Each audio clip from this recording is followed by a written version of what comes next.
Sachidanandan സ്ഥിരമായിട്ടുള്ള party സംഘടനാ പ്രവർത്തകരല്ല, ഒരു ഇടതുപക്ഷ ജില്ലാധികാരനാണ്. അദ്ദേഹത്തിന് അഭിപ്രായം ഉണ്ടെങ്കിൽ ഈ കേരളത്തിലെ ഇടതുപക്ഷ പാർട്ടി പ്രവർത്തകർക്കോ ഇടതുപക്ഷ ജനാധിപത്യ മുന്നണിക്കൊന്നും അഭിപ്രായമല്ലല്ലോ. തുടർച്ചയായി ജനങ്ങൾക്കും ഇല്ല അഭിപ്രായം. തുടർച്ചയായിട്ട് വന്നാൽ ഇന്ന് അപ്പോൾ നമ്മുടെ ടാറ്റ ക്യാപ്റ്റൻ MP ഇവിടെ കുറെ കാര്യങ്ങൾ പറഞ്ഞല്ലോ. ആ വികസന പ്രവർത്തനങ്ങൾ മുഴുവൻ മുന്നോട്ട് കൊണ്ടുപോകണം. കേരളത്തെ ആധുനിക കേരളമാക്കി മാറ്റാനുള്ള പ്രവർത്തനമാണ് ഇപ്പൊ നടക്കുന്നത്. അത് തുടരണമെന്നാണ് എല്ലാ ആളുകളുടെയും അഭിപ്രായം. ശരിക്കുള്ള സംഭവം എന്താണെന്ന് എല്ലാവരേക്കാൾ കൂടുതൽ നിങ്ങൾ മാധ്യമപ്രവർത്തകർക്ക് അറിയാം. ലൈവായിട്ട് അത് കേരളവും ഇന്ത്യയും മുഴുവൻ കണ്ടൊരു കാഴ്ചയാണ്. വ്യക്തമായി പോലീസ് ഉദ്യോഗസ്ഥന്മാർ പൂരം കലക്കുന്നതിൻ്റെ ദൃശ്യങ്ങൾ എല്ലാ ചാനലുകളും കാണിച്ചാണ്. ഇതിനെല്ലാം മറച്ചു വെച്ച് അജിത് കുമാർ രക്ഷിക്കാൻ വേണ്ടി മുഖ്യമന്ത്രി എഴുതിയൊരു തിരക്കഥ. ഈ തിരക്കഥയുടെ സംവിധായകൻ അജിത് കുമാറാണ്. അപ്പോൾ പിണറായിയുടെ തിരക്കഥ, അജിത് കുമാറിൻ്റെ സംവിധാനം. ഞാൻ ചോദിക്കുന്നത്, ഈ റിപ്പോർട്ട് സുനിൽ കുമാർ അംഗീകരിക്കുന്നുണ്ട്, CPI അംഗീകരിക്കുന്നുണ്ട്. സത്യം മറച്ചു വയ്ക്കാനുള്ള പുകമറയാണ് ഈ റിപ്പോർട്ട്. ഇതിൻ്റെ ഒരു വരി പോലും ഞങ്ങൾ അംഗീകരിക്കുന്നില്ല. ഇത് ഈ തെരഞ്ഞെടുപ്പ് സമയത്ത് വരുന്നതിന്റെ ലക്ഷ്യം എന്താണ്? അല്ല, തെരഞ്ഞെടുപ്പ് രംഗത്ത് പൂരം കലക്കിയത് പോലീസുകാരെല്ലാം തെളിയിക്കാൻ വേണ്ടി ഉണ്ടാക്കിയൊരു വ്യാജ റിപ്പോർട്ടാണിത്. അവിടുത്തെ CCTV ദൃശ്യങ്ങൾ പരിശോധിച്ചാൽ തന്നെ സത്യം അറിയാം. നിങ്ങളന്ന് പ്രക്ഷേപണം ചെയ്ത നിങ്ങളുടെ ചാനലിലെ അന്നത്തെ വാർത്തകൾ കണ്ടാൽ സത്യം അറിയാം. അപ്പോൾ ഇത്രയും നഗ്നമായ ഒരു സത്യത്തിനെ തെറ്റായി ചിത്രീകരിച്ചുകൊണ്ട് ഇത്രയും വഷളായിട്ടുള്ള റിപ്പോർട്ട് ഉണ്ടാക്കിയവർ, അവരോളം വഷളന്മാർ വേറെയില്ല. ഞാൻ അത്രയും പറയുന്നു. തീർച്ചയായിട്ടും ഈ പൂരം കലക്കിയാൽ ഞങ്ങൾ വെറുതെ വിടില്ല. അതുപോലെ തന്നെയാണ്, അതുപോലെ കുറ്റമാണ് ഈ കള്ള റിപ്പോർട്ട് ഉണ്ടാക്കിയ സംഘവും. അവർക്ക് നാളെ തന്നെ പറയേണ്ടി വരും. പറഞ്ഞയാളൊരു ബഹുമാന്യ വ്യക്തിയാണ്. കേരളത്തിലെ ആ ഘട്ടത്തിൽ 2016 മുൻപുള്ള കാലത്ത് അന്നത്തെ സർക്കാർ ഉന്നതമായ സ്ഥാനം വഹിച്ചയാളാണ്.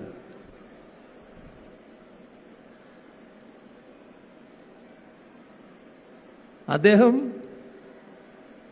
ഈ പുസ്തകം വിതരണം ചെയ്യുന്നതിനെ പരിഹസിക്കുകയാണ്. എന്നിട്ട് അദ്ദേഹം പറയാണ്, പണ്ട് എഴുത്തോലയിലാണ് എഴുതി പഠിച്ചിരുന്നത്. എന്താണ് അതിനൊക്കെ പറയുക? എഴുത്തോലയിൽ എഴുതി പഠിച്ചതുകൊണ്ട് ഇന്ന് എഴുത്തോലയിലേക്ക് പോകണമെന്ന് ആരെങ്കിലും പറയുമോ?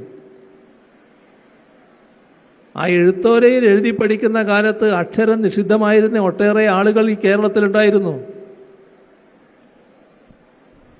അവിടുന്നെല്ലാം നാട് മാറി. ആ കഥയിലേക്കൊന്നും ഞാനിപ്പോൾ പോകുന്നില്ല എന്ന് മാത്രം.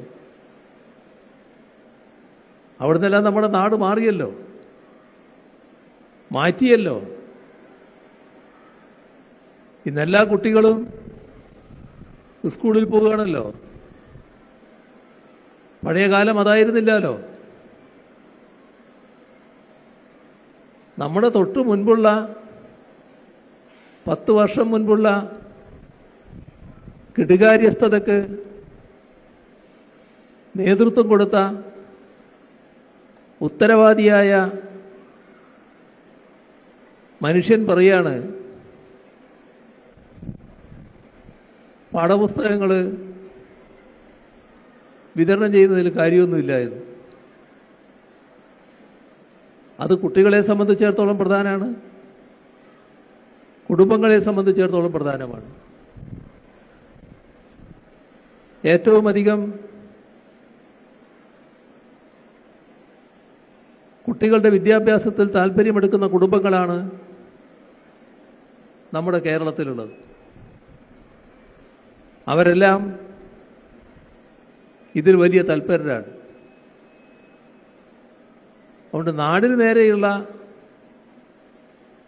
ഒരു പരിഹാസമായിപ്പോയി ഇന്ന് കാലത്ത് അദ്ദേഹം നടത്തിയ പ്രതികരണം. ഇതുകൊണ്ട് ഈ പരിപാടി ഏതെങ്കിലും തരത്തിൽ വൈകിപ്പിക്കുക എന്നത് സർക്കാർ ഉദ്ദേശിക്കുന്നില്ല. എല്ലാ കുട്ടികൾക്കും കൃത്യമായി ഞങ്ങൾ ഒരു മനസ്സോടെ ഒറ്റക്കെട്ടായി ഒരുമിച്ച് ഈ തെരഞ്ഞെടുപ്പ് രംഗത്ത് ഇറങ്ങിക്കഴിഞ്ഞിരിക്കുകയാണ്. ഇതിനകത്ത് കോൺഗ്രസും UDFും അതുകൊണ്ടാണ് ഒരു മനസ്സോടുകൂടി തെരഞ്ഞെടുപ്പ് രംഗത്ത് വന്നിരിക്കുന്നത്. ജനങ്ങൾ ആഗ്രഹിക്കുന്നത് ഒരു ഭരണമാറ്റമാണ്.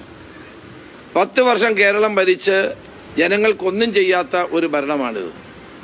CPI നേതാവ് സി ദിവാകരൻ്റെ ഭാഷയിൽ പറഞ്ഞാൽ ഒരു ചുക്കും ചുണ്ണാമ്പും 10 വർഷമായി ഇവിടെ ഉണ്ടായിട്ടില്ല.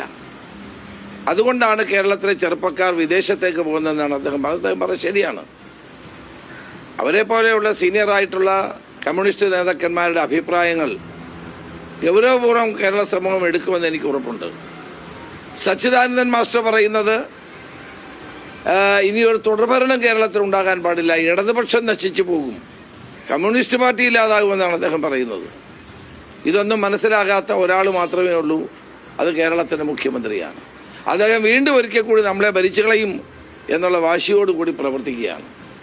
കോടിക്കണക്കിന് രൂപ കേരള സർക്കാരിൻ്റെ നമ്മുടെ പണം, ജനങ്ങളുടെ പണം എടുത്ത് KSRTC ബസ്സിൽ പരസ്യം കൊടുക്കുകയും നാട് നീള ഈ വലിയ വലിയ ഹോർഡിങ്ങുകൾ വെക്കുകയും ജനങ്ങളെ കബളിപ്പിക്കാൻ ശ്രമിക്കുകയും ചെയ്യുകയാണ്.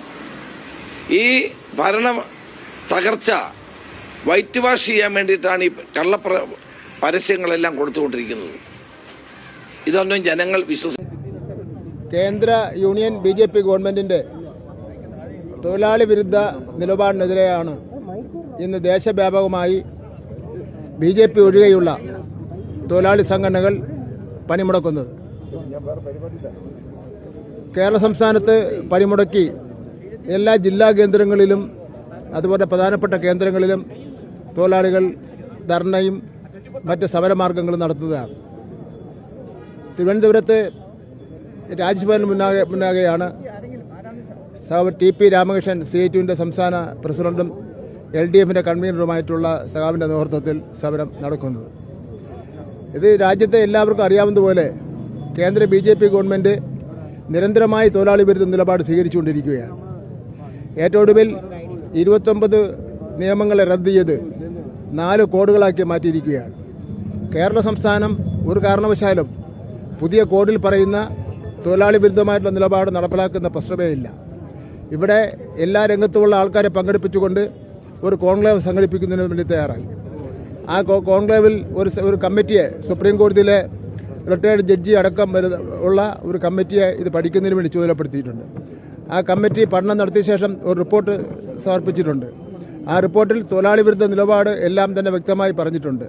അത് ഗവൺമെൻറ് അംഗീകരിച്ചതിന് ശേഷം കേന്ദ്ര ഗവൺമെൻറ്റിന് സമർപ്പിക്കുന്നതാണ്. എന്തായാലും ഞാൻ ഇന്ന് കേരളത്തിലെ തൊഴിൽ മന്ത്രി എന്നുള്ള നിലയിൽ കേരളത്തിലെ തൊഴിലാളി വർഗത്തോടും ഇന്ത്യയിലെ പൊരുതുന്ന തൊഴിലാളി വർഗത്തോടും ഐക്യദാർഢ്യം പ്രഖ്യാപിക്കുവാൻ വേണ്ടി ഞാൻ ആഗ്രഹിക്കുകയാണ്. ആ ഐക്യദാർഢ്യം പ്രഖ്യാപിക്കുന്നതിൻ്റെ ഭാഗമായിട്ടാണ് എൻ്റെ ഔദ്യോഗിക ബസ്സിൽ നിന്ന് നടന്ന് ഈ സംയുക്ത സമരസമിതിയുടെ പ്രകടനം ആരംഭിക്കുന്ന മ്യൂസിയം ജംഗ്ഷൻ വരെ നടന്നു വന്ന് അവരോട് ഐക്യദാർഢ്യം പ്രഖ്യാപിച്ച് ഈ സമരത്തിന് എല്ലാവിധ പിന്തുണയും പ്രഖ്യാപിച്ചിരിക്കുകയാണ്. കേരളം എല്ലാ കാര്യങ്ങളിലും വ്യത്യസ്തമായ നിലപാടാണ് സ്വീകരിച്ചുകൊണ്ടിരിക്കുന്നത്. ആ വ്യത്യസ്തമായ നിലപാടെന്ന് പറഞ്ഞാൽ ജനപക്ഷത്ത് നിന്നുകൊണ്ടുള്ള നിലപാടാണ്. കേരളം എക്കാലത്തും തൊഴിലാളി വർഗത്തിൻ്റെ അവകാശങ്ങൾ സംരക്ഷിക്കുന്ന നിലപാട് മാത്രമേ സ്വീകരിച്ചിട്ടുള്ളൂ.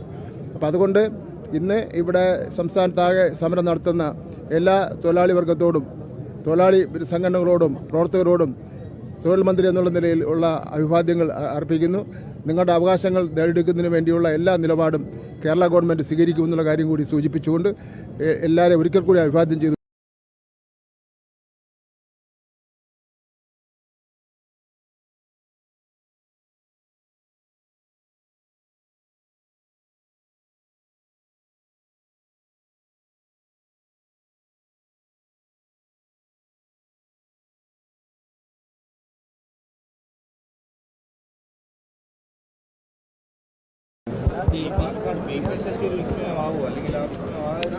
ഞാൻ പറഞ്ഞില്ലേ, ഈ കേട്ടുകേൾവിയുടെ പിന്നാലെ പോയിട്ട് നിങ്ങൾക്കുണ്ടായ അനുഭവം ഉണ്ടല്ലോ.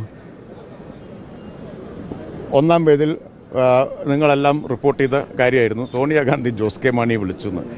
സോണിയാഗാന്ധി ആശുപത്രി കിടക്കുമ്പോഴാണത്. ജോസ് കെ മാണി പറഞ്ഞു അങ്ങനെ വിളിച്ചിട്ടില്ല എന്നുള്ളത് പറഞ്ഞില്ലേ. കേട്ടുകേൾവിയുടെ പിന്നാലെ പോയിട്ട് ഇനി ഞാൻ കുഴി ചാടേണ്ട കാര്യമില്ലല്ലോ. ദേശീയ രാഷ്ട്രീയത്തിൽ ഇടപെടുന്ന ആളായതുകൊണ്ടുകൂടി അറിയുന്ന ആളോട് ചോദിക്കാം. സാധാരണഗതിയിൽ ബീഹാറിലും മറ്റ് BJP ഭരിക്കുന്ന സംസ്ഥാനങ്ങളിലും കാണിച്ചു വരുന്ന കീഴ്വഴക്കമാണ് ഈ തെരഞ്ഞെടുപ്പ് വാഗ്ദാനങ്ങൾ, പ്രഖ്യാപനങ്ങൾ എന്നുള്ളത്. അതിന്റെ ഭാഗമായി ഇതിനെ വിലയിരുത്തിയാൽ അതിനെ തെറ്റു പറയാൻ കഴിയും.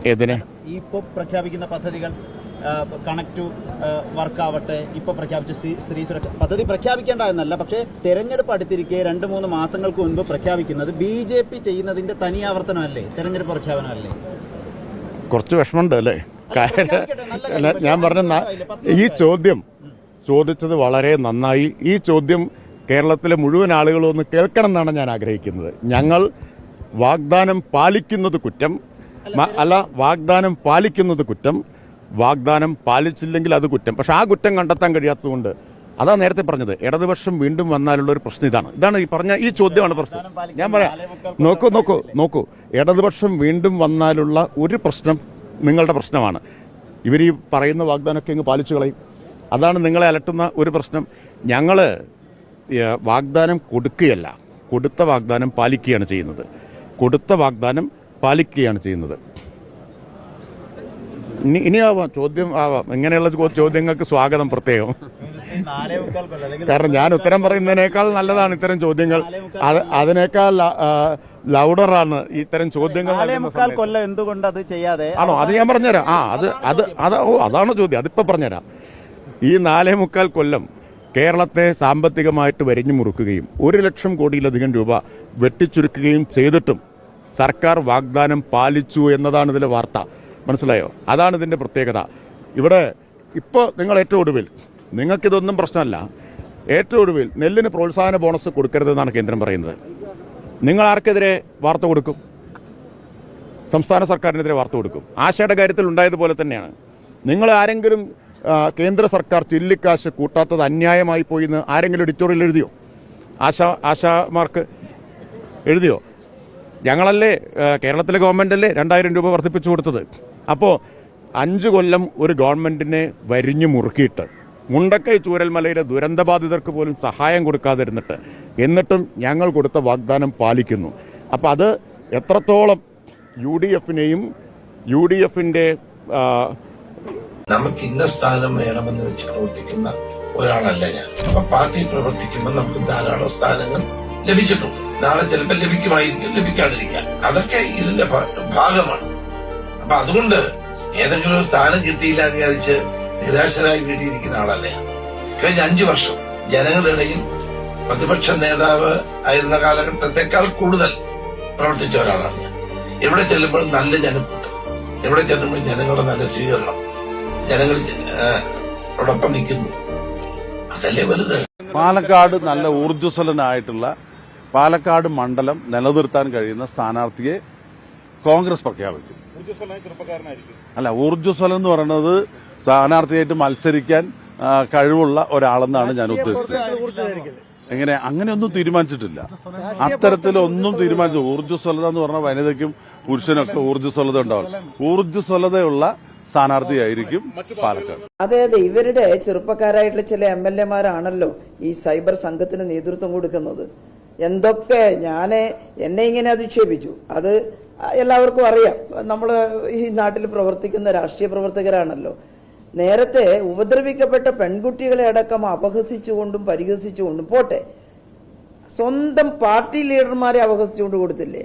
ഇപ്പൊ ഈ കുറ്റം പറയുന്ന സാക്ഷാൽ BD സതീശൻ, പ്രതിപക്ഷ നേതാവ്, അദ്ദേഹത്തിനെതിരെ ഈ സൈബർ സംഘം നടത്തിയ ആക്രമണം എന്താ ഒരു ഘട്ടത്തിൽ? അപ്പോൾ ഇവര് ആക്രമിക്കാൻ ഇങ്ങനെ വൃത്തികെട്ട ഭാഷ പ്രയോഗിക്കുന്നവർ ഇന്ന് ഞങ്ങൾക്കെതിരാണെങ്കിൽ നാളെ അവരുടെ ഇടയിലുള്ള ആളുകൾക്കെതിരെ തന്നെ അതെല്ലാം പ്രയോഗിക്കും. അത്ര വൃത്തികെട്ട സ്വഭാവമാണ് ഈ സംഘം കാണിക്കുന്നത് എന്നുള്ളതാണ്.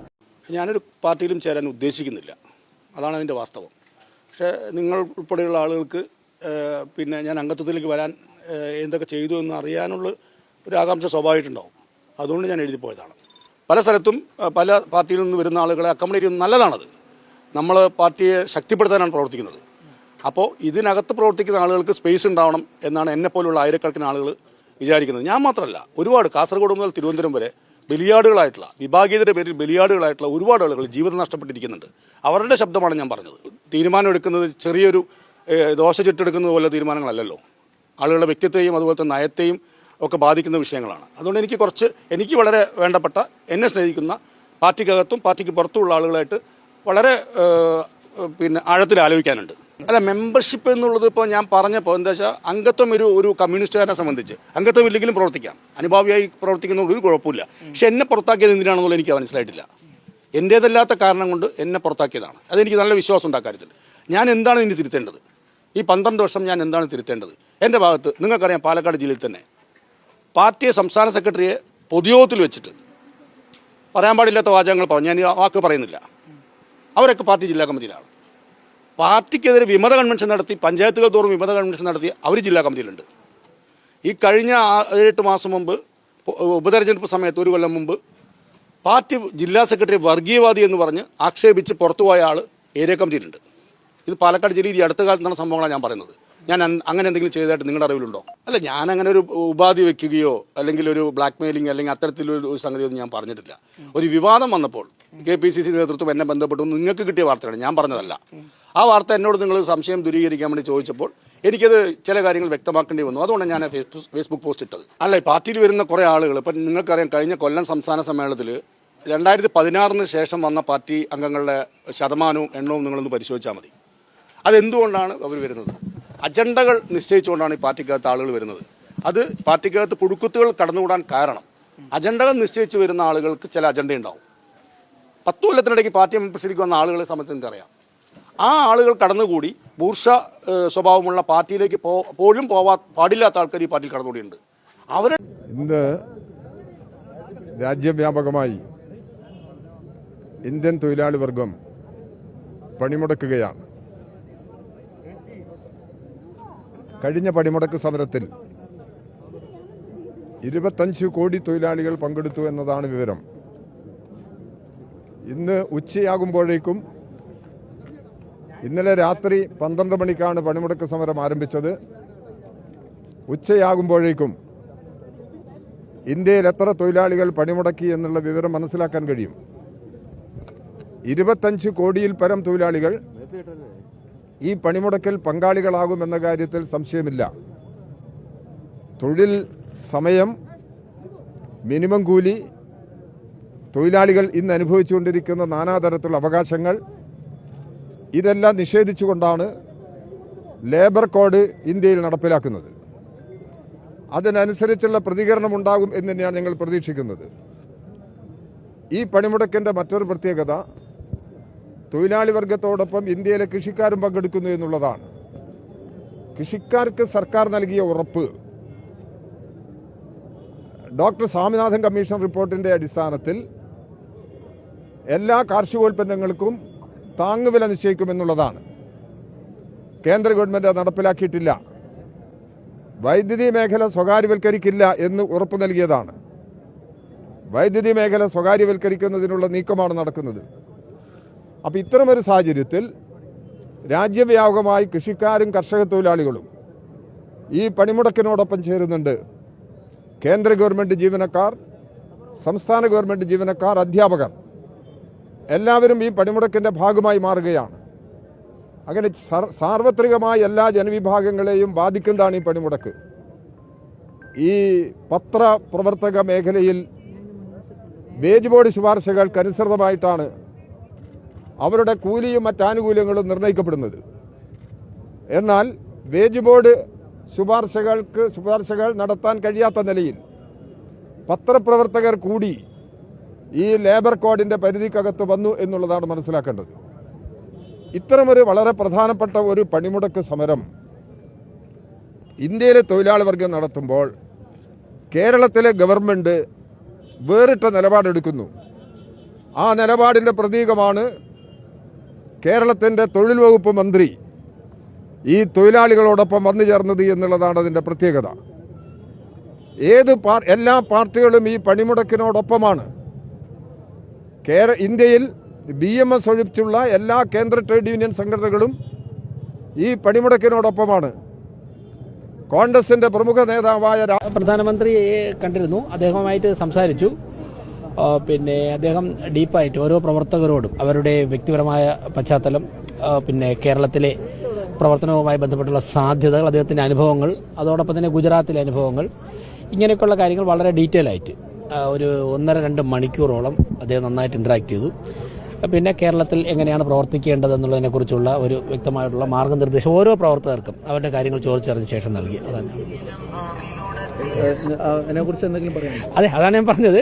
അവിടെ നടന്ന കാര്യങ്ങളാണ് ഞാൻ പറഞ്ഞത്. എന്തായാലും വളരെ ഡീറ്റെയിൽ ആയിട്ട് ഓരോ പ്രവർത്തകനെ അടുത്തറിയുവാനും അവർക്ക് പ്രധാനമന്ത്രിയോട് സംസാരിക്കുവാനുള്ള ഒരവസരം ഉണ്ടായി. അദ്ദേഹം ഡയസിൽ നിന്ന് ഇറങ്ങി വന്ന് പ്രവർത്തകരുടെ ഇടയിൽ വന്ന് ഇരുന്നവർ ഓരോരുത്തരുടെ അടുത്ത് വന്നിട്ടാണ് സംസാരിച്ചത്. തിരുവനന്തപുരത്തിന് എന്തെങ്കിലും പ്രത്യേകിച്ചുള്ള വരട്ടെ, അതെല്ലാം വരും, ഉണ്ടാകും. തിരുവനന്തപുരത്തെ ഈ രാജ്യത്തെ ഒന്നാമത്തെ 3 നഗരങ്ങളിൽ ഒന്നാക്കുവാനുള്ള എല്ലാ കാര്യങ്ങളും ഉണ്ടാവും. ഇപ്പോൾ വന്ന എല്ലാവർക്കും സംസാരിക്കാൻ ഉള്ള അവസരം അങ്ങനെ ഒന്നുമില്ല. പക്ഷേ ഡീറ്റെയിൽ ആയിട്ട് സംസാരിക്കാൻ വേണ്ട എല്ലാവർക്കും കാര്യങ്ങൾ ചോദിച്ചതനുസരിച്ച് ഓരോരുത്തരുടെയും അറിവിനും ഇതൊക്കെ അനുസരിച്ച് മറുപടി പറയാനുള്ള സാഹചര്യം ഉണ്ടായി. എന്തേ ഞാൻ പറഞ്ഞില്ലേ, സംസാരിച്ചതിൽ എല്ലാ കാര്യങ്ങളും ഉണ്ട്.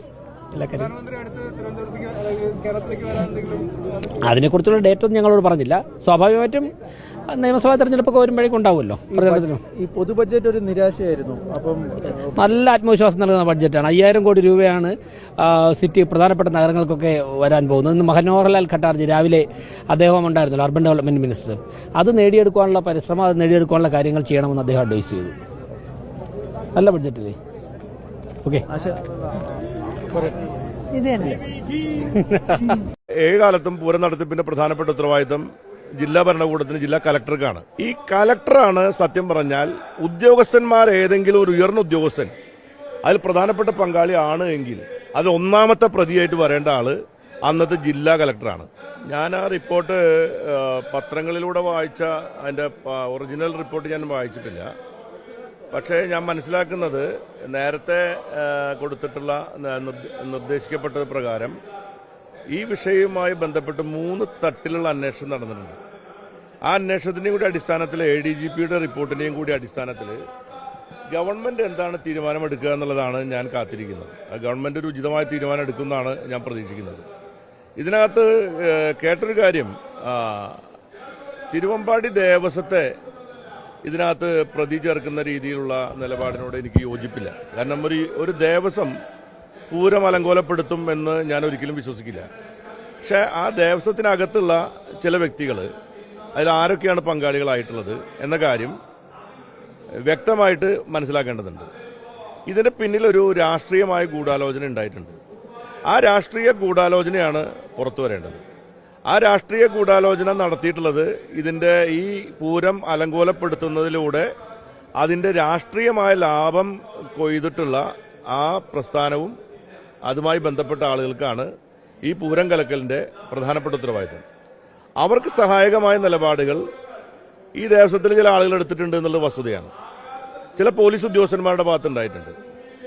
ഇവിടെ ഒരു കാര്യം, ഇപ്പൊ ADGPയെ സംബന്ധിച്ച് ADGP അവിടെ ഉണ്ടായിട്ടും ഇതിനകത്ത് ഇടപെട്ടില്ല എന്ന് സംബന്ധിച്ചൊരു ചർച്ച മുമ്പുണ്ടായിട്ടുണ്ട്. പക്ഷെ എന്റെ അഭിപ്രായത്തിൽ അതിനേക്കാൾ പ്രധാനപ്പെട്ട ഉത്തരവാദി എന്ന് പറയുന്നത് അന്ന് ഈ പൂരം നടത്തിപ്പിന്റെ ഏകാലത്തും പൂരം നടത്തിപ്പിന്റെ പ്രധാനപ്പെട്ട ഉത്തരവാദിത്തം ജില്ലാ ഭരണകൂടത്തിന്, ജില്ലാ കലക്ടർക്കാണ്. അന്ന് കോഡ് ഓഫ് കോണ്ടക്ട് ഉള്ളതുകൊണ്ട് മന്ത്രിമാർക്കോ അല്ലെങ്കിൽ ഭരണ സംവിധാനവുമായി ബന്ധപ്പെട്ട പൊളിറ്റിക്കൽ ലീഡർഷിപ്പിനോ അത്തരം കാര്യം ഇടപെടാനുള്ള വളരെ വ്യക്തമായ പരിമിതി ഉള്ള സാഹചര്യത്തിൽ അന്ന് ജില്ലാ ഭരണകൂടത്തിന് നേതൃത്വം കൊടുത്ത് ജില്ലാ കലക്ടർ ഈ സംഭവം നടക്കുമ്പോൾ അയാളുടെ പൂർണ്ണ സാന്നിധ്യം അവിടെ ഉണ്ടായിരുന്നു. ഈ കലക്ടറാണ് സത്യം പറഞ്ഞാൽ ഉദ്യോഗസ്ഥന്മാർ ഏതെങ്കിലും ഒരു ഉയർന്ന ഉദ്യോഗസ്ഥൻ അതിൽ പ്രധാനപ്പെട്ട പങ്കാളി ആണ് എങ്കിൽ അത് ഒന്നാമത്തെ പ്രതിയായിട്ട് വരേണ്ട ആള് അന്നത്തെ ജില്ലാ കലക്ടറാണ്. ആ ജില്ലാ കലക്ടറാണ് എന്ന കാര്യം യാതൊരു സംശയവുമില്ല. കാരണം എന്താണെന്ന് വെച്ചാൽ അന്ന് മന്ത്രി അടക്കമുള്ള ആളുകളെ ആ പൂരം ഇങ്ങനെ അലങ്കോലപ്പെടാനുള്ള സാധ്യതയുണ്ട് എന്നുള്ള കാര്യം മനസ്സിലാക്കി ജില്ലാ ഭരണകൂടത്തിന്റെ നേതൃത്വം കൊടുക്കുന്ന തൃശൂർ പൂരം നടത്തുന്നതിന് മുഖ്യ നേതൃത്വം കൊടുക്കേണ്ടിയിരുന്ന അന്നത്തെ ജില്ലാ കളക്ടറോട് ബന്ധപ്പെടുമ്പോൾ നിങ്ങൾ അങ്ങോട്ടേക്ക് വരേണ്ടതില്ല എന്ന നിർദ്ദേശമാണ് അല്ലെങ്കിൽ അഭിപ്രായ പ്രകടനമാണ് ജില്ലാ കളക്ടർ അന്ന് നടത്തുന്നത്. എല്ലാ സൗകര്യങ്ങളുമുള്ള ഒരു നാടായി നമ്മുടെ നാട് പുരോഗമിക്കുകയാണ്. ഇതിനെയെല്ലാം എതിർക്കുന്ന നിലപാടാണ് കേരളത്തിലെ പ്രതിപക്ഷം സ്വീകരിക്കുന്നത്. ഇപ്പൊ പ്രതിപക്ഷ നേതാവിന്റെ നേതൃത്വത്തിൽ ഒരു ജാഥ പുറപ്പെട്ടിട്ടുണ്ട്. പച്ചക്കള്ളം, വ്യാജ പ്രചരണം, ജനങ്ങളെ തെറ്റിദ്ധരിപ്പിക്കുക, കേരളത്തിന്റെ വികസനത്തിന് തുരങ്കം വയ്ക്കുക, ഈ കേരളം മുടിഞ്ഞു പോകണമേ എന്നാലോചിക്കുന്ന ദുഷ്ടഹൃദയത്തിന്റെ ഉടമകളായി പ്രതിപക്ഷ നേതാവും കൂട്ടരും നിൽക്കുകയാണ്. നിങ്ങൾ നോക്കൂ, ഞാൻ ഈ പറഞ്ഞ വികസനവും പുരോഗതിയും വളർച്ചയും ക്ഷേമവും നല്ല കാര്യങ്ങളെല്ലാം വന്നപ്പോ അതിനെയെല്ലാം ഇടങ്കോലിടാൻ ആദ്യം സമരം നടത്താൻ നോക്കി. ആളെ കിട്ടാതെ ദയനീയമായി പരാജയപ്പെട്ടു.